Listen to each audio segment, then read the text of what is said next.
Hello, hello, and welcome to Saturday Soundbites. I'm your host, Veronica and you are listening to the number one podcast where we talk about visibility strategy, public relations, marketing, advertising, branding, networking, and all the things you need to know to grow your visibility strategy and live your best brand's life. So I am just thrilled to be here with you. If you are listening on our podcast, make sure you hit subscribe because we want you to get notices every time another episode is available. And if you're watching on Facebook, make sure you put comments so that my guests and I can get back to you. And if you're watching us on the replay, hashtag replay so that we can circle back and get you any detail or follow-up that you might need.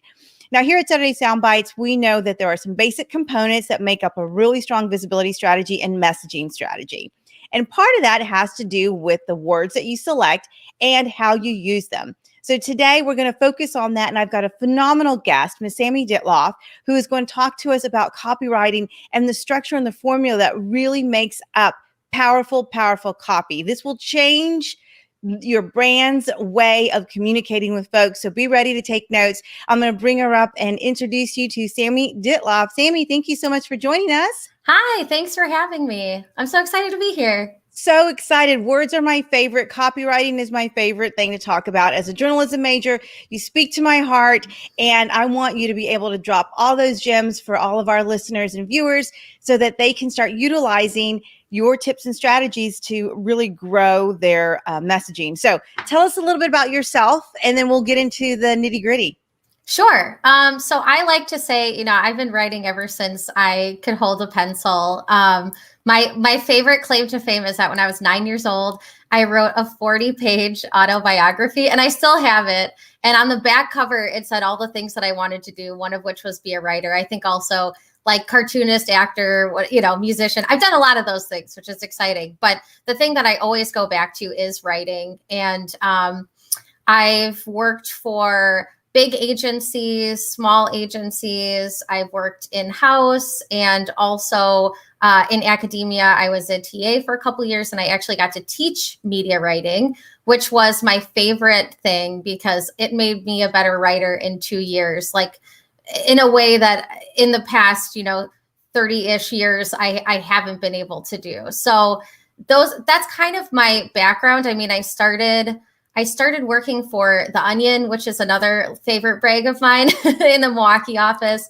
And I did some promotional things and got to write some content. And after that, it was like I was always trying to chase writing projects wherever I could. I had an analytics role at the big agency that I worked at and did analytics for social media clients for about a dozen of them. But every chance I got, I was like, I want details in the reports. And then, oh, well, we have a tourism client that we need someone to write for. Do you want to tell corny jokes and put puns in? I'm like, yes, please, let me do that. And so then as my career advanced, I just tried to find more and more opportunities for writing. And now I would say that's primarily what I do every single day is I'm writing blogs, I'm writing emails, any kind of like landing page copy, even something as simple as, a caption on an ad can really make a big difference in how you write it. And the consistency across a brand is something that I really like to focus on as well. Yeah, no, that makes complete sense. And for those of us who like to tout ourselves as writers, there's lots of different writing styles. But when it comes to online marketing, entrepreneurship, and even some of the brick and mortar businesses, when you're talking about marketing and writing for marketing, tell us how that differs a little bit from maybe something else you might be really good at writing. Sure.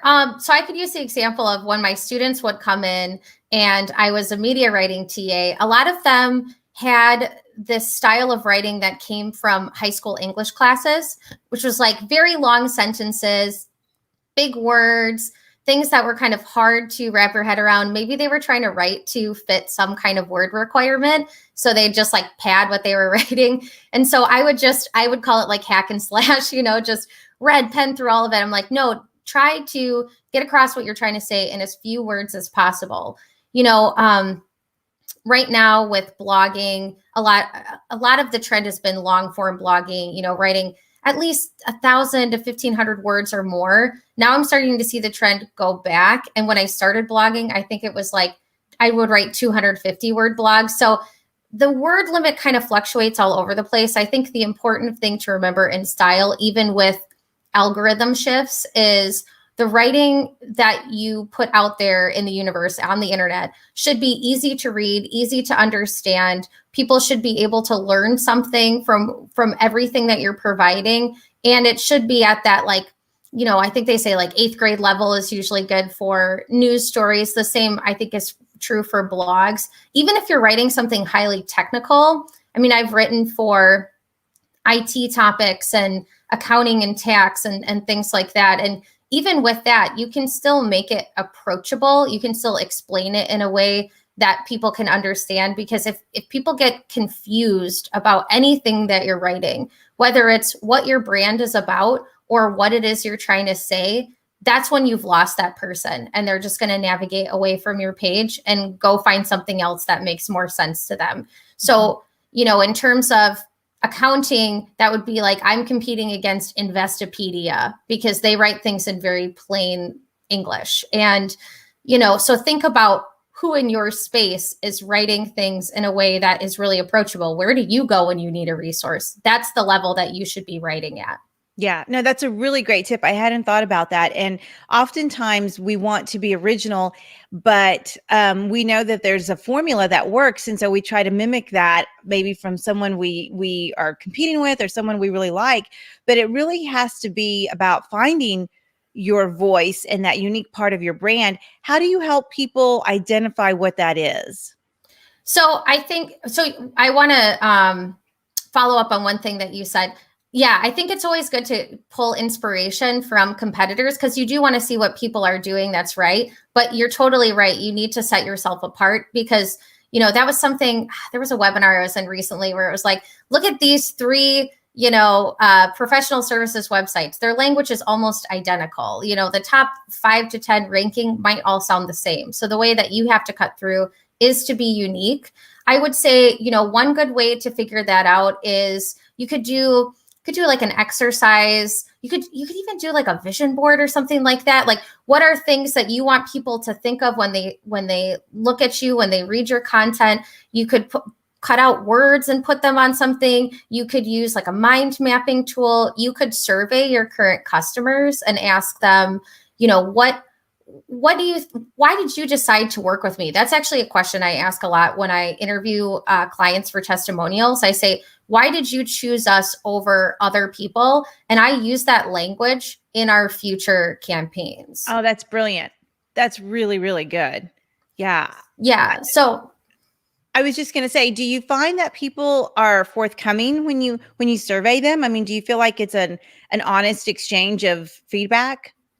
I think what you have to do, I would say I've had better luck getting more specific language when I talk to someone one-on-one. I understand that there's not always time to do that, but it does help to have that conversation, because usually you get the right answer once you ask those additional questions. So you might have a list of questions that you're planning on asking them, and then you get to the point where, okay, well, why did you pick us over others? I'm trying to think of an example.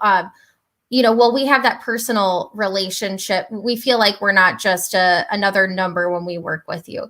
Okay, so tell me more about that. Tell me about an experience where you were burned in the past. Tell me about an experience where we felt personal to you. And then usually that's like when the more specific word or more buzzy quote comes out, that then it's like, oh, that's that extra personal twist. Another book I would recommend is Find Your Why. I think that's, you know, a great way to start thinking about, okay, well, this is on the surface why I do what I do. But if I dig down a few more layers, this is really what how I'm hoping to impact the world around me. And everybody's got that. It's just a matter of uncovering what that is. Because on the surface, it might be like, oh, I want to help people, you know, write better copy. But really it's, you know, I think that everybody has something unique to offer, and I want to celebrate them in the way that they should be celebrated. So it's just a matter of kind of doing an archaeological dig and finding that. And there's all kinds of different ways that you can do it. Those are just a couple examples. Mm-hmm. No, it's a great suggestion. And I think anytime anyone is thinking about how to grow their business or expand it, or even just be reflective on their business, digging down into the why is going to answer so many questions. And then you can repurpose those answers and really grow your brand with it. So I love that. That's a great piece of advice. What are some trends that you're seeing on the online space or in the online space that you think people need to really be paying attention to when it comes to the way that they're messaging in their written word? I would say, so primarily I've been working in professional services in the past couple of years. And it's interesting because I feel like I get to see, they're not necessarily the ones who are going to take the risks first, but I really know that something has become a trend once they start asking me questions about it. Then I'm like, okay, so we're ready to talk about this now. Gotcha. and it's been interesting because I got approached and asked, well, I'd like to see us inject more humor and more personality into our site, into what we're doing. And I'm like, great, I would love to do that. And we've been doing it in small ways and adding little cheeky things and here and there. But I think, even if you're in an industry where you feel like, no, we have to be buttoned up and professional and maybe on the border of stuffy all the time, I don't really think that's the way that people want to interact with anyone anymore. They want to feel like they have that personal connection. So, for example, I worked with a manufacturer. He produces gaskets, which is not that exciting of an item, but to him, making gaskets, that's the most important thing in the world. And the way that he describes it is like, you can't survive without gaskets. He's like, it's the little part in everything that makes the bigger part go. And without that, it wouldn't work. And we're the key to making everything else work. And he described it as like cutting cookies. It's kind of like cutting cookies. And we've got the best cookie cutters in the business. And the idea started over wine in, I can't remember what country it was. He was like, well, we were watching someone stomp and we were drinking the wine from the stomp grapes and all this stuff. And it's like, wow, wait, we're still talking about gaskets? I had no idea. And he infused so much personality into what he did. And most other sites that sell gaskets are just like, here are the machines that we have and the services that we offer. And here are the specifications. You can call our sales representative to order. And he's just gone leaps and bounds past that and I mean, I wrote his content just by talking to him, and he was so excited. It got me excited, and I still remember it because it was very memorable information. So Yeah. I think, putting that personal touch, not being afraid to be yourself, is a really big thing. I know I've shared this in other venues, but my yoga teacher talks about like, and I'll give her a shout out, Susanna Barkataki. She talks about like, she's like, oh, look at this pen. If there's people on two sides of the spectrum and then these folks are in the middle, like my audience is right here. And so these people aren't necessarily going to get it. These people, maybe I'm not meeting their needs, but anyone who's right in here, they're going to understand what I'm talking about. And I think you need to be unafraid to lose people who aren't the right fit for you. And that's something I run into with a lot of clients is, I'll be like, well, who's your ideal customer? And they'll be like, anyone who wants to spend money. Okay. I mean, Yeah. we got to get way more specific than that. A really good book I read in the past couple months, and it's been around for a while, is the One Page Marketing book. And I think, or is it the One Page Marketing Strategy? Oh my gosh. But it's all about having a one-page marketing plan, and they talk about getting hyper specific with your persona. So, not just if you've got a salon, it's not just people who need their hair cut, but it's, maybe new moms who are looking to get out of the house and do something nice for themselves, after they've been cooped up inside and they don't remember the last time they took a shower. Well, that's a very specific audience. So, right. What, in my experience, the more specific you are in talking to, your particular audience member, then that person is going to hear you and they're going to reach out. And the more general you are, the more it's confusing. Like, well, I don't know if this is for me. And I really do believe you'll lose more people by not being specific. So don't be afraid to be specific, take risks, be human. If it's natural for you to use some colorful language or puns or whatever, do that. That's who you are, and you'll attract the people who like that. Yeah, that makes complete sense. And I think it's so profound that you said that, because so many of us want to fit into this scenario of who we think we should be, especially if you're in the online space. But the reality is there's so many people like you. It's your uniqueness that is going to attract people to your business. So I'm so glad you said that, because I often see people take advantage of that, and it is a risk. And most of the time they do lose some clients, but I think it's probably worth it because you're experiencing more joy in your day as you're collaborating with them in that creative process. So I think that's a great tip. Yeah, I think you form deeper, more genuine connections with your audience if you're just who you are.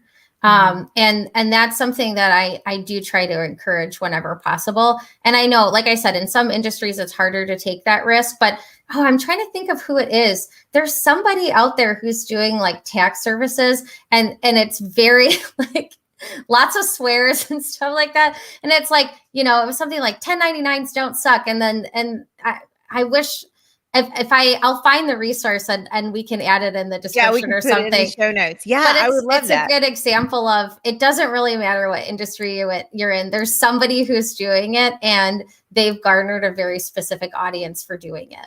Oh, I love that. That is so exciting. Well, what are some other tips that people can start implementing today when it comes to their copywriting? Even if they're not doing it themselves, maybe they outsource it, but what are some things that they need to be looking for as they're growing their business? Sure. I think it is important to have something like a brand guide or a brand manual. It's something that I actually created in my work last year, and I use it as my resource for everything. So when somebody in my firm is writing a blog, I send them the brand manual and say, here's the voice and style guide. Here's what we're going for. Even if you can't get exactly right, just so you know what I'm shooting for, I'll help edit, don't worry. But or even when we're working on a project, like a design project, like this is who we are, this is our target audience, everything is in there, from our voice, our personas, our style guides, our templates, to what's our strategy for this year and next year, how do they correspond to certain business goals, all of that stuff, and like what are our procedures. So I have everything in one manual. I call it my like hit by a bus. If I'm gone, this is what you need to know. But I think it's important for, even if it is a team of one, to have that, because that can help guide everything else you're doing. So when you're working on a project, like maybe you just think, oh, I need to start a podcast, or I need to write a blog, or I need to have a newsletter. Then it's like, well, what is this? What am I trying to do with this? Right. And where is this taking me? And, the best advice I've heard this year is, too many of us are trying to do too many things at once. It's good to do 1 to 2 things really well to start, and you can always expand later on. So if you can tie your brand goals or your business goals in with the projects that you're doing and the things that you're writing, then you can keep going back to that as you're working on it. Like, wait, why am I writing about this topic? Oh, right, because it'll help me get farther down the road of this goal that I have. So from a foundational standpoint, I would advise that anybody creates a brand manual. And then another thing to think about, really the way that I write is I always iterate. I always, do multiple drafts. And the first one, and I don't know if I can swear on here, but yeah, you're absolutely welcome to. You're absolutely welcome to. So there's this really great, Anne Lamott talks about shitty first drafts, and it's like my favorite thing to think about. And one of my professors actually shared that article with me when I was starting in grad school. And it's like, just get it all out on the page. Just write down anything that you're thinking of without fear or judgment or worrying that it's going to sound right, because you can always edit it later, and you can always, come in and clean it up and get more specific. And one thing I like to do after that is I read everything that I write out loud to make sure that it sounds right and it makes sense. And my poor partner, he hears most of the things that I write, because I'll be like, can you listen to me for 15 minutes? I just need to read this blog to you and make sure it sounds right. And if he's not around, maybe I'll read it to my dogs, like anyone who will listen. And especially for the more technical things, I'll read it to him and then say, okay, what did you take away from this? What makes sense? What do you think I want you to do next? And if he can't answer one of those questions, I have to go back and rewrite it. Yeah. So that's always been really helpful. I read everything I write out loud. And then a couple of resources, Elements of Style is just classic. I mean, you got to, I don't think you necessarily need the AP style book unless you're going into media writing. I mean, it's good. It's good. Yeah. But I don't know if I like octopuses better than octopi. That's like a good AP style joke. But they have some. I have to tell you this really quickly. On my team, when the AP style starts changing things, I guess that's when I realized I was old school. And I said, we're not going to use over. It's more than. If you come into my shop, I don't care what AP style says. I am old school, 1998 says, and I don't care what year they changed it, but we are more than, we're not over. And so till this day, if someone sends me copy with over, I'm like, and it's across. So I'm old school AP style. See, that's interesting. Yeah, I always was like, so obviously I had to teach AP style. But then I was like, well, I mean, you could use some creative license. I really like a serial comma. I like having comma and it hurts me. I know. It hurts my heart not to have it, because I use that example of, I'm trying to remember what it was. It was like toast, bacon, and orange juice or whatever. And you're like, well, that's bacon and orange juice together. But anyway, I think it is a really good foundation. There's a lot of good advice in the AP style book. And if you're just getting started and you want some rules and parameters, it's good. Elements of Style is even like quicker and dirtier, and just a great resource for anyone. It's a quick read. Every time I read it, I feel like I sharpen, my instruments.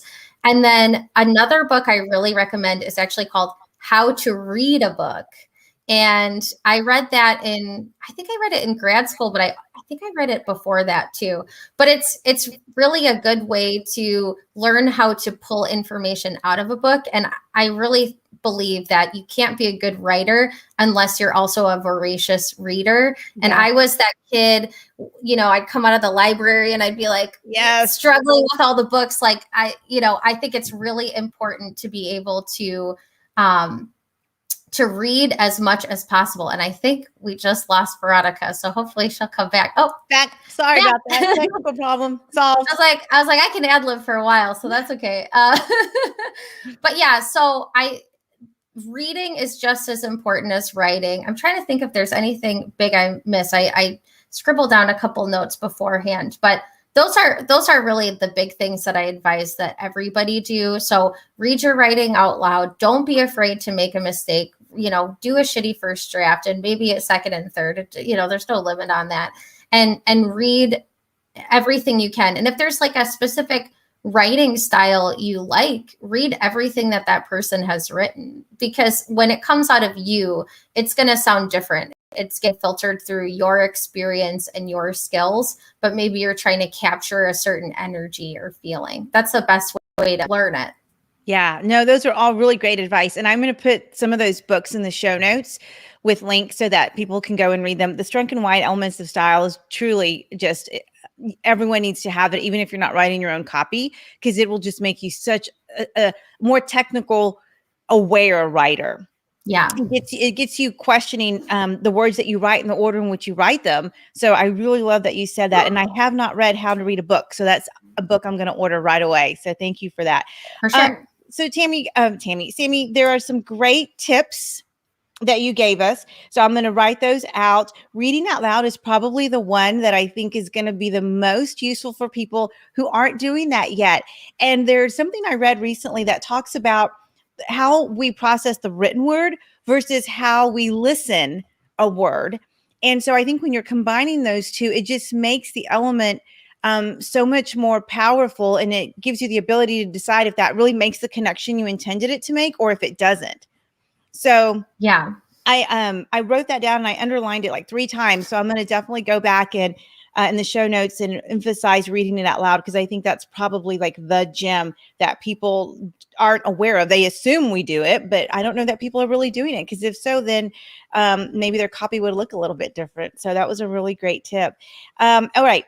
Sammi, you are into a whole lot of other things besides writing. Tell us about some of the other things you're into and that you're doing, because we might see you in different spaces and kind of wonder, hey, wait a second, isn't that the copywriting lady? Like, I want to make sure people know where you're at.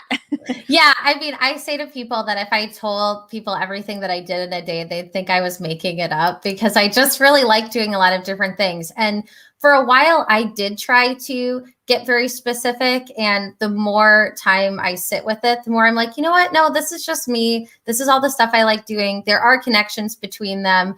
If if you take the time to notice them, they are there. But you can find out everything that I do on hisammi.com. I try to keep that updated with whatever projects I have going on. So I stream on Twitch, so I'll actually be doing that. I do that on Saturdays, and then also I've been trying to do Tuesdays, Thursdays, Saturdays. I just started school, so my schedule is still kind of getting more acquainted, but every Saturday I stream with a friend on there. I do crafting, I play games. I'm planning on doing some more wellness-based streams coming up as well. I'm in a yoga teacher training right now, so I'm getting my 300 hour. I got my 200 hour earlier this year. That's been really exciting. Thank you. Yeah. I started school. I'm getting a second master's degree in nutrition, and I have a food blog called dairyfreestate.com. And I actually have a few blogs, hopefully going up soon. And that I started in 2013, just out of frustration of not like, I would buy these dairy-free products and they tasted terrible. And I was like, I don't want anyone else to buy this. And I'm like, well, I'm going to write about it.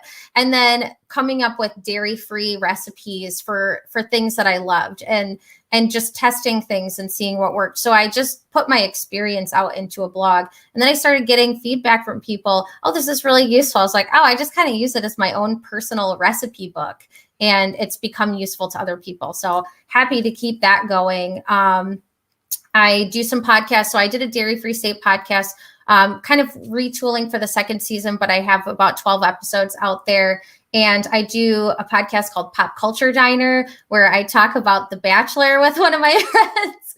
That's and awesome. It's so fun. And then another one of my friends, we talk about horror movies. There might be some more pop culture-y things coming up on there.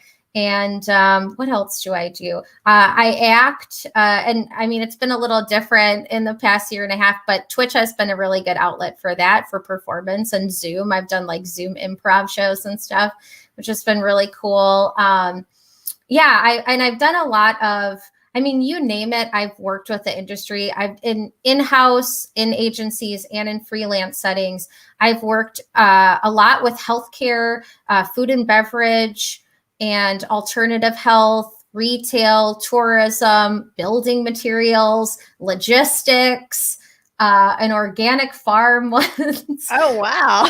all kinds of stuff, professional services, technology, you name it. I've probably written about it. I mean, I wrote about like garage door openers once, padlocks, like just all kinds of stuff. So I'm very good at getting into what that brand is about and emulating what it is, what their personality is, what it is they're trying to say. I've written, and every voice from like the tourism was very punny and jokey and goofy. And, when you're writing about a security product, you don't want to be jokey with that. Right, Maybe that's right. where you don't put too much personality in. You want to feel very assured and, safe.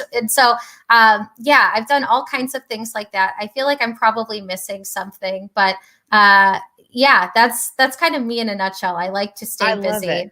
I love it. And what I love is that I can see all the little threads and all the little dots. I can see all of that about you and what I know about you and your skills. And at the end of the day, it's really just your creative outlet. It just happens to look a little bit differently in all those different spaces, but it's you expressing yourself. And I just love that about you. And I love the way you write. I love the way you teach. I've seen some of your sessions and different virtual seminars and online summits, and they're fantastic. And so I was just so thrilled to have you on the show and have you kind of share your knowledge and your background, and hopefully our audience will get some really good tips. And if you want to connect with Sammi, it's heysammi.com right there. She's got a contact form on her website, and you can connect there. And definitely I'll be adding some of those really great book titles to the show notes so that people can check them out. Awesome. I do have one more resource before we go, if I've got a second. Please. Okay. So one thing that really spoke to me, and if you haven't taken it, I would recommend it, is called the spark type test. And it's just like, what's your primary and secondary spark type, kind of like what ignites you. And my primary spark type is teaching, and my primary spark type is learning, and my secondary is teaching. And I was like, oh, that's so true. My goal is always to learn as much as I can so that I can turn around and teach it to others. So that was really eye-opening for me. And that is really what I think is the thread between everything that I do from the highest level. So I would recommend taking the spark type test if you haven't. Perfect. Well, I will definitely be doing that because I have not taken it, and I'm anxious to see what mine is too. So thank you so much, Sammi. Sammi, why do I keep doing that? It's Saturday. Ditloff. Yeah, I know. And I keep I know better, but it was great chatting. I loved the AP talk because I love talking shop anytime we can, and words are just so powerful, and I admire everything that you're doing, and I can't wait to connect and get some of these books so we can chat about it later. Awesome. Sounds good. Thanks so much. All right. Well, with that, folks, we are wrapping up this episode of Saturday Soundbites. And I got to tell you, I love watching someone express themselves in the way that they were supposed to and use their skills and talents. And Sammi is a phenomenal writer. I love watching her teach because I write down notes, and I know I'm going to be a stronger writer because of it. And so if you have an opportunity, go to hisammi.com, connect with her, look at her blogs. If the dairy-free place is where you think you want to connect with her, make sure you do that, and make sure that you tell her that you heard her on Saturday Soundbites. So with that, we're going to wrap up this episode. Make sure that you hit subscribe if you're listening on the podcast so that you can get notified every time we have another episode. And if you're watching on the replay, hashtag replay, so both Sammi and I can go back and connect with you and answer any questions you might have. So with that, I am wishing you lots of positive energy and light for the week, and we'll connect soon. Thanks.